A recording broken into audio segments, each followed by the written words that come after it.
Bismillahirrahmanirrahim. Assalamualaikum warahmatullahi wabarakatuh. Salam sejahtera untuk kita semua. Yang terhormat Bapak Ibu Asesor Sertifikasi Dosen, perkenalkan saya Purjumatin STMkom. Saya merupakan salah satu dosen tetap di program studi Sistem dan Teknologi Informasi dari Institut Teknologi Bisnis Riau. Sebagai seorang dosen, kita wajib melaksanakan Tridharma perguruan tinggi, yaitu pendidikan dan pengajaran, penelitian, dan pengabdian kepada masyarakat. Pada kesempatan ini, izinkan saya akan menyampaikan pernyataan dosen dalam unjuk kerja Tridharma perguruan tinggi atau disingkat dengan PDD UKTPT dalam rangka memenuhi persyaratan sertifikasi dosen 2026 bidang pengajaran yang diselenggarakan oleh Kementerian Pendidikan Tinggi Sains dan Teknologi. Mata kuliah yang akan saya sampaikan yaitu mata kuliah pengantar teknologi informasi. Dengan kode mata kuliah STI 103, mata kuliah ini adalah mata kuliah wajib yang berbobot 3 SKS pada semester 1. Diselenggarakan dalam 16 kali pertemuan tatap muka dengan rincian 4 kali pertemuan materi dan 2 kali pertemuan untuk masing-masing ujian tengah semester dan ujian akhir. Dalam pembelajaran mata kuliah, saya menerapkan 3 komponen proses pembelajaran, yaitu delivery, interaction, dan assessment, atau kita kenal dengan DIA. Agar apa? Agar proses pembelajaran lebih efektif. Sedangkan delivery, saya menyampaikan kepada mahasiswa mengenai mata kuliah yang saya ampu serta memberikan RPS yang dapat diunduh di akun LMS masing-masing. Sedangkan interaksi melibatkan komunikasi dua arah serta mengajak para mahasiswa untuk diskusi mata kuliah yang saya ampu sehingga mahasiswa memahami materi yang saya sampaikan. Sedangkan yang terakhir adalah assessment, di mana saya melakukan penilaian secara objektif untuk mengetahui sejauh mana pemahaman mahasiswa tersebut terhadap materi yang sudah saya sampaikan. Ada 4 indikator dalam proses penilaian yang diukur, yaitu absensi 20%, tugas 20%, UTS 25%, UAS 35%. Untuk menghadapi kendala yang dihadapi mahasiswa, saya selalu terbuka untuk diskusi dengan para mahasiswa, baik melalui grup di WA maupun ketemu di lingkungan kampus. Berikut ini adalah deskripsi mata kuliah pengantar teknologi informasi. Mata kuliah tentang teknologi informasi berisi uraian tentang teori-teori dasar di bidang teknologi informasi, data dan informasi, etika IT, sejarah teknologi informasi, sistem perangkat lunak, teknologi informasi, sistem komputer, input dan output device, media penyimpanan eksternal, perangkat lunak sistem, perangkat lunak aplikasi, artificial intelligence, teknologi komunikasi dan jaringan, basis data, sistem informasi, dan yang terakhir adalah data science. Diharapkan dengan mempelajari mata kuliah ini dapat memberikan kemampuan pada mahasiswa dasar tentang teknologi informasi.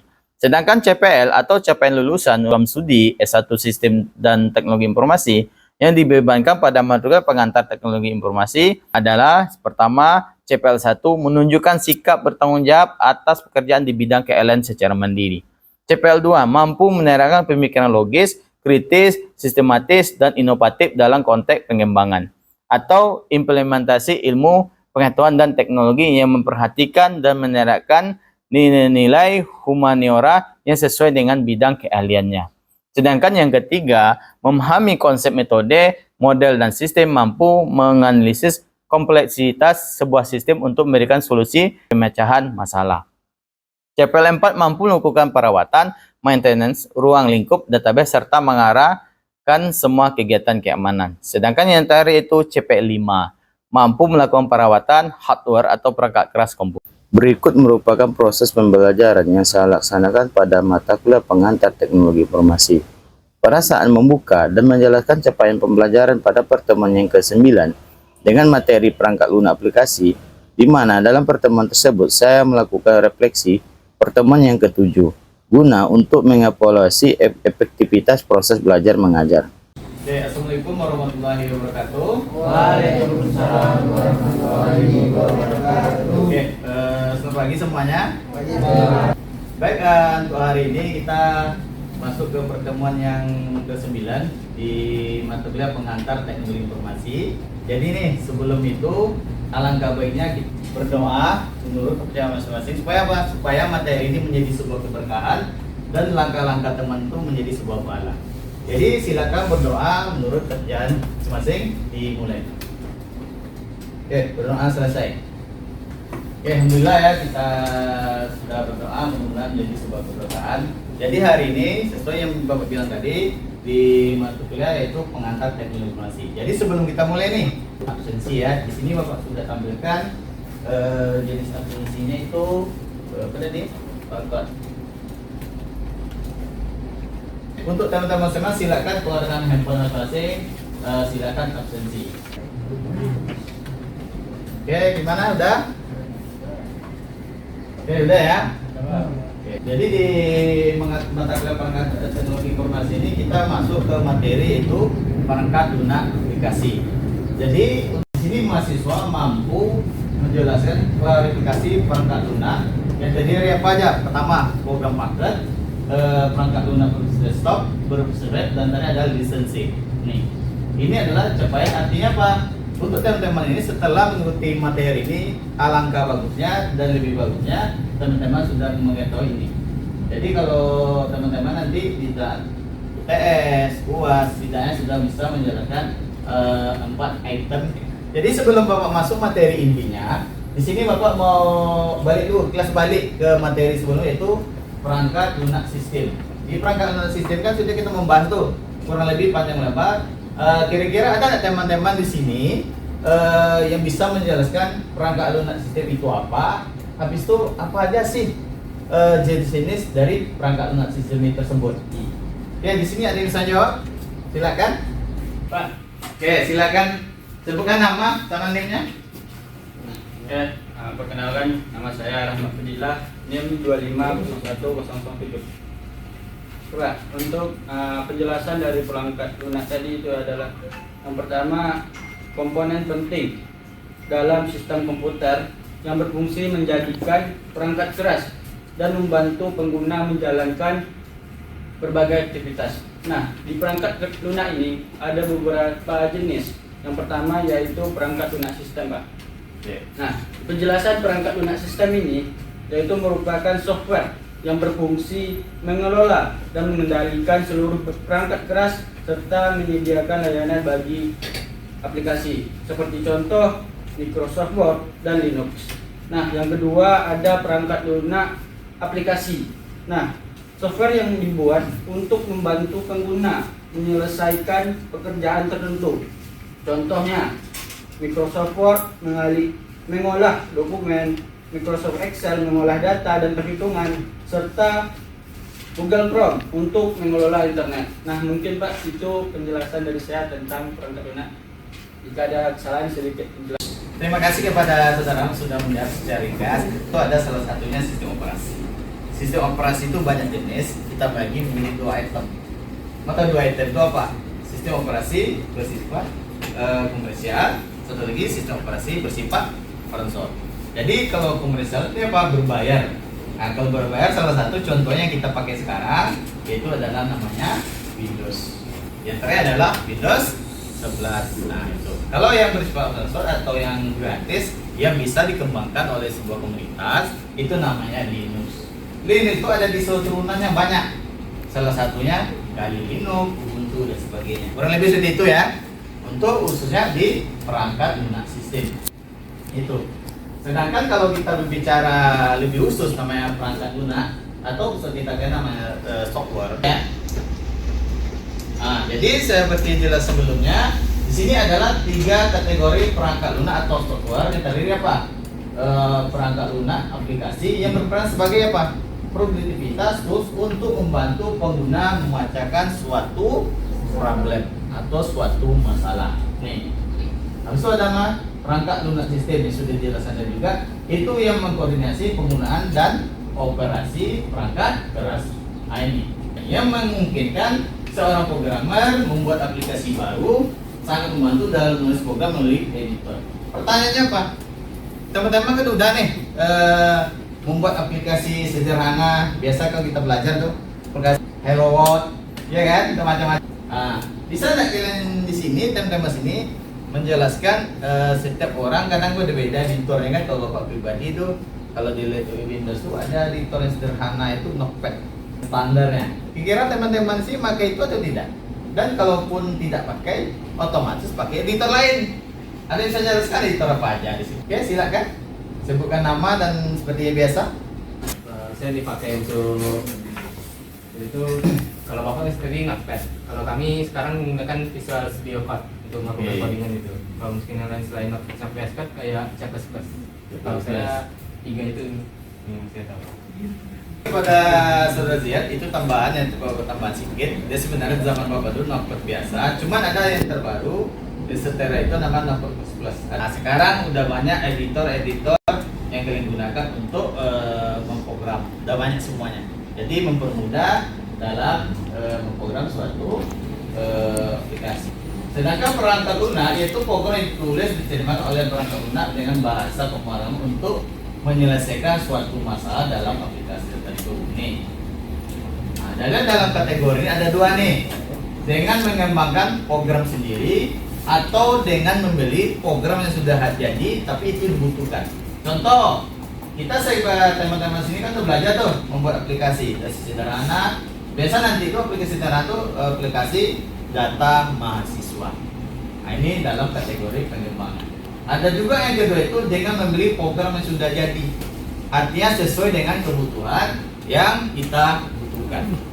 Contoh nih, kalau bapak pribadi karena jasa jual beli konter harian dan sebagainya, otomatis bapak pribadi yang anggaplah bapak sebagai penjual nih, bapak nggak paham suatu pemrogram atau membuat program itu bapak nggak pandai sama sekali.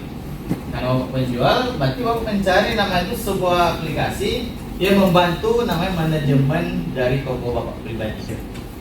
Di aplikasi itu banyak tuh, ada transaksi, stok barang dan sebagainya. Dengan aplikasi itu tadi, maka bapak secara langsung dapat mengetahui ini marginnya berapa, untungnya berapa, apakah toko bapak tuh dalam 1 bulan tuh berkembang atau tidak. Jadi kalau kita masuk ke membeli program yang sesuai dibutuhkan, kalau di Riau ini kan ada juga tuh, satu adalah jasa penyedia adalah Garuda Cyber Indonesia ini. Nah, cuman apa kalau teman-teman di sini masuk kategori nomor 1, yaitu dengan mengembangkan program aplikasi, otomatis apa? Teman-teman bisa membuat aplikasi sesuai yang dibutuhkan secara pribadi, maupun teman-teman membuka jasa software host atau penyedia atau pembuat aplikasi untuk yang dibutuhkan sama orang.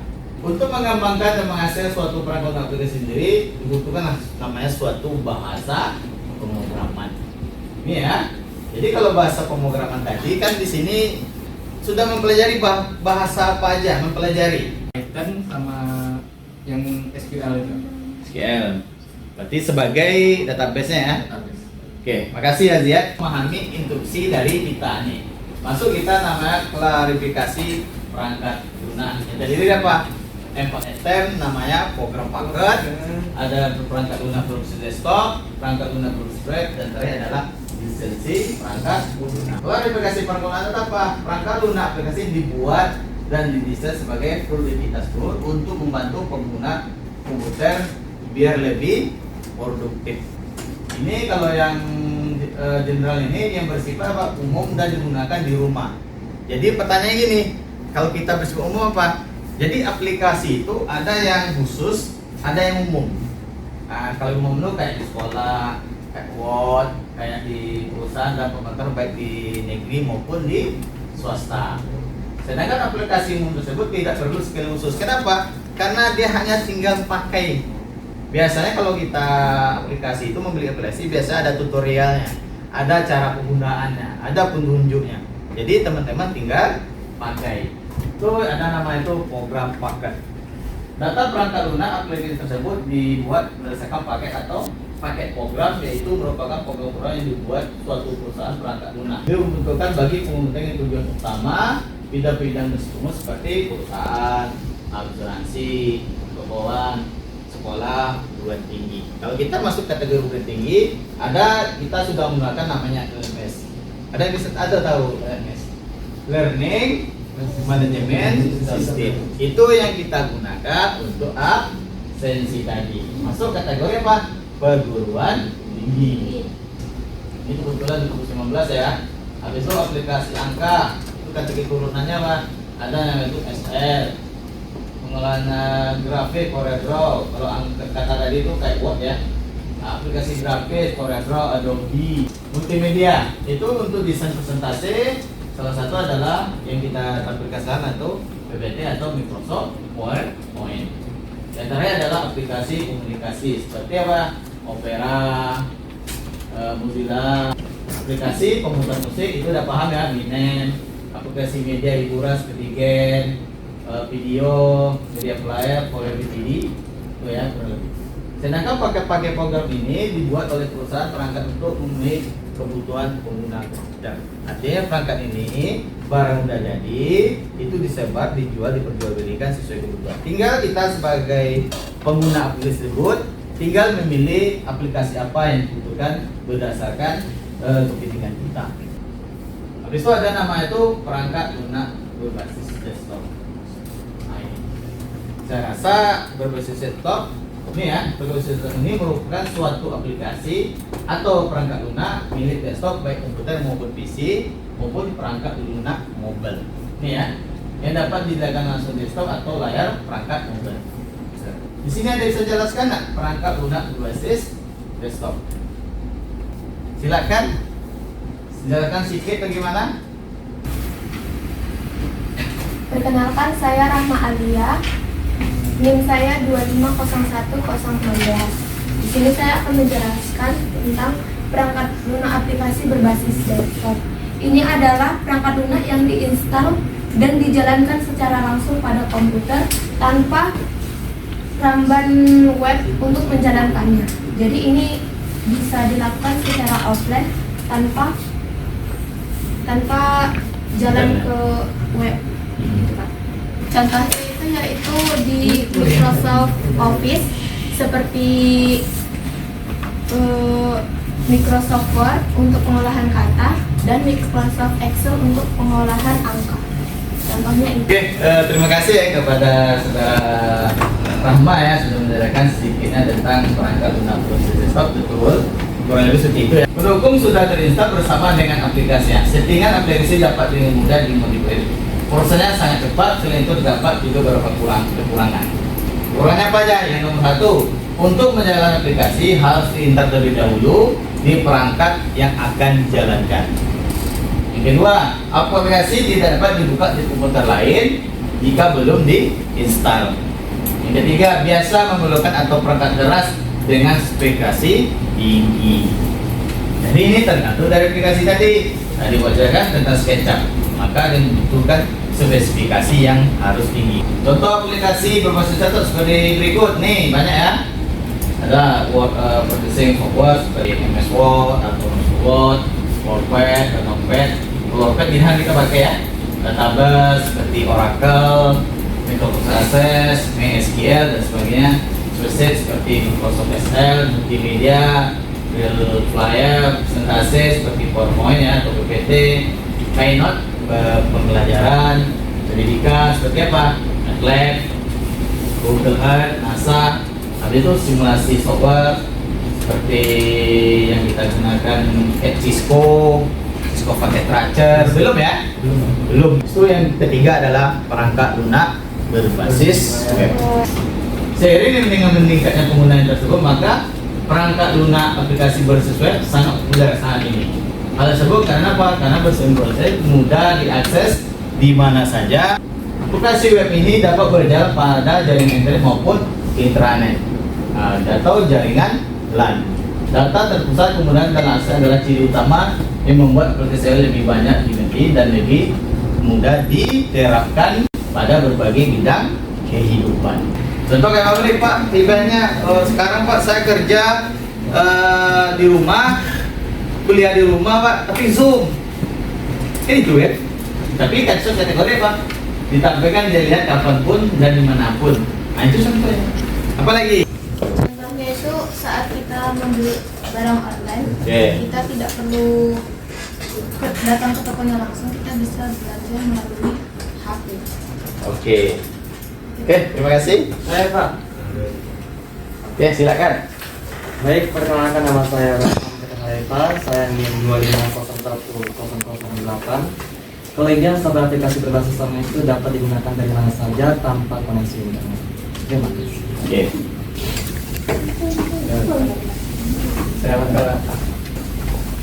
Oke, silakan. Kelebihan software ini dia tidak terlalu memakan banyak memori karena tadi yang secara desktop ini kan menginstal, jadi dia memakan memori untuk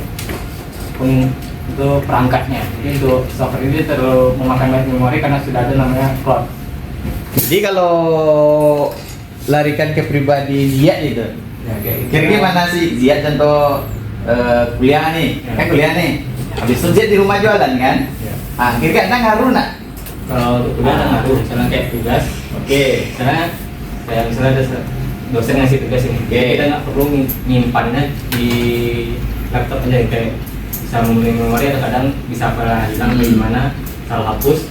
Jadi kalau kita nyimpannya di cloud kayak misalnya di Gmail, jadi kita bisa tersimpan tetap di sana dan sekalian dosen itu bisa memeriksa langsung dari sana. Habis itu tambahan yang enaknya Pak, kita ngirim tugas nggak usah pakai kertas. Pakai apa? Email. Email atau- Itu kan pribadi kita masing-masing tuh. Kirim tugas pakai email. Apalagi kelas apa ujian online bisa di mana? LMS-nya ada. Nanti UTS, di LMS itu ada UTS. UAS bisa tanpa kita gunakan PC ini. Tinggal Bapak masukkan soal di LMS, UTS, Bapak tampilkan, ya udah kalian kerjakan di akun masing-masing, selesai itu barang. Masukkan jawabannya di situ. Di UAS itu juga sama. Ada yang nengok nggak LMS akun masing-masing?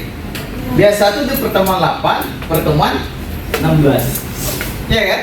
Tinggal masukkan aja, cuman tergantung digunakan atau tidak. Kayak gitu, cuman kita rata-rata masih gunakan PC.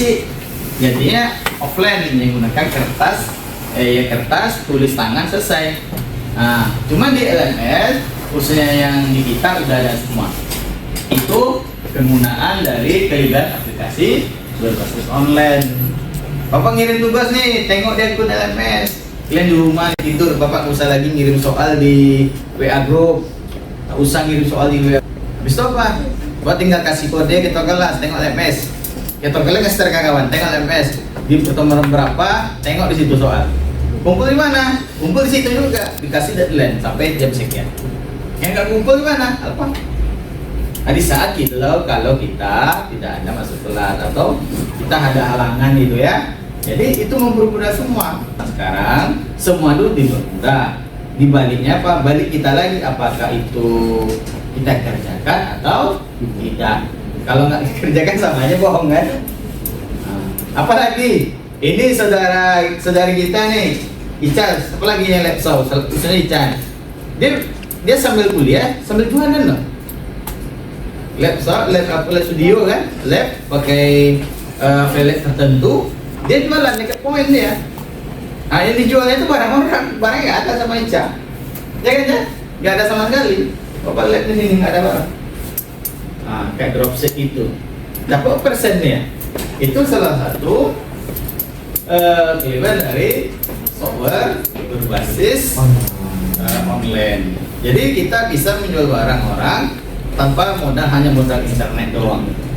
Affiliate, nah itu. Jadi kedepannya khusus ini akan banyak semuanya. Cuman apa? Kita harus mawas diri karena yang berbasis online ini menggunakan ini apakah secara positif, apakah secara negatif. Sedangkan kekurangan aplikasi ini apa aja? Membutuhkan jaringan internet yang baik dan stabil. Karena dia bisa jaringan online atau wifi maupun jaringan LAN. Maka membutuhkan jaringan yang positifnya apa? Harus stabil. Selain itu membutuhkan sistem keamanan jaringan yang baik dari sisi server, router dan lain. Kenapa? Kalau kita aplikasi ini yang susah apa? Itu adalah dari sisi keamanannya. Nah, cyber security-nya nanti. Ini Bapak contoh tadi ada YouTube ya, Instagram, WA, Messenger, manajemen, hospitalnya dan sebagainya. Di LMS kita punya sistem sendiri ya. Itu kalian nengok tuh, nengok nilai kita situ, cetak KS itu ya semua lengkap ya. Itu sudah masuk di situ. Karena setiap sekolah sudah mempunyai website masing-masing. OLX, Kaskus, Jadi ID. laku-laku macam-macam ya, belanja dan beberapa startup. Jadi startup yang Bapak jalan tadi itu kebanyakan udah boleh hilang. Tapi yang lebih booming sekarang yang kencang adalah Shopee. Itu ada nama itu aplikasi pencarian yang sudah Bapak jelaskan tadi, perangkat lunak aplikasi untuk melakukan Habis itu diketahui untuk memastikan suatu pengetahuan melalui messenger jaring itu ada Google, Yahoo, YouTube dan sebagainya. Jadi ini karena sebagai mahasiswa memanfaatkan media ini untuk hal-hal yang positif. Detik.com ini berbasis web, tapi dia masuk kategori berita. Nih CNN, kenal ya. Oke, Bapak mau nanya nih, kira-kira ada yang bisa jelaskan nggak tentang aplikasi berbasis web? Ada yang bisa? Aplikasi baca berita. Oke, silahkan. Oke, silakan. Perkenalkan, nama saya Zaid Al-Sisti dengan NIM 2501026. Oke. Aplikasi berbasis web ini adalah sebuah program aplikasi yang bisa dijalankan di web browser. Misalnya yang kita pakai bisa tadi Chrome, kayak Yahoo, atau Microsoft Edge, sama Firefox. Tapi ini bisa dijalankan jika dia berjalan dengan internet. Jadi contohnya itu misalnya kayak udah dijelaskan Bapak tadi kayak Google Docs. Ini juga bisa di aplikasi berita seperti detik.com, kompas.com. Yang ini jadi juga kita udah jelaskan keunggulan-keunggulannya juga. Ini itu aja. Oke, terima kasih ya kepada Saudara Ziad sudah menjelaskan itu tentang web. Tapi kurang lebih situ ya. Jadi web itu banyak kategori, ada yang bersifat aplikasi itu penjualan, aplikasi itu berita, habis itu aplikasi di bidang pendidikan. Itu banyak sebenarnya. Habis itu ada nama lagi aplikasi di bidang industri. Nah, kalau kita di sini kan pendidikan KLMN, Siakat, kalau berita itu ya jelas detik.com. Yang terakhir ada nama itu aplikasi lisensi. Nah ini ya, sebuah aplikasi baik di komputer maupun pada smartphone diberikan label berbayar dan juga gratis. Label. Kalau terdapat label tersebut maka hal tersebut merupakan sebuah lisensi pada perangkat lunak. Satu, perangkat lunak komersial. Tadi kan Bapak udah jelas tuh. Kalau sistem operasi kita bagi komersial dan open source. Jadi kalau di perangkat lunak komersial ada juga tuh komersial yang berbayar. Nah itu contoh apa? Kayak Microsoft Office, WordPress. Yang kita beli itu lisensinya. Rentalware adalah perangkat yang digunakan untuk seseorang atau institusi atau lembaga dengan membayar sewa. Contohnya apa? Kayak Google Drive. Google Drive itu kita hanya dikasih space berapa? 15 giga. 3. Kalau mau lebih bayar. Paham ya? Nah, itu kurang lebih materi kita. Mudah-mudahan menjadi sebuah keberkahan. Jadi insya Allah ya nanti kita masuk ke UAS lagi, mudah-mudahan kedepannya bermanfaat. Oke, wabillahi taufiq hidayah. Assalamualaikum warahmatullahi wabarakatuh. Waalaikumsalam warahmatullahi wabarakatuh.